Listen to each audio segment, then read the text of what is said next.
الله الرحمن الرحيم ألف لام را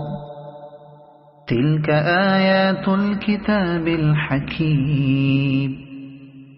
أكان للناس عجبا أن أوحينا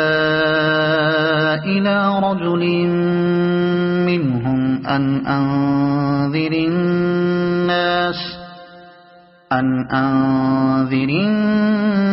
وبشر الذين آمنوا أن لهم قدم صدق عند ربهم قال الكافرون إن هذا لساحر مبين إن ربكم الله الذي خلق السماوات والأرض في 6 أيام ثم استوى على العرش يدبر الأمر ما من شفيع إلا من بعد إذنه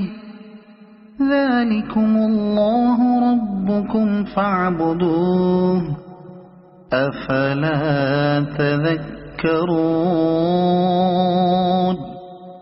إليه مرجعكم جميعا وعد الله حقا إنه يبدأ الخلق ثم يعيده ليجزي الذين آمنوا وعملوا الصالحات بالقسط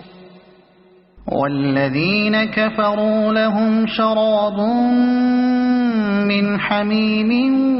وعذاب أليم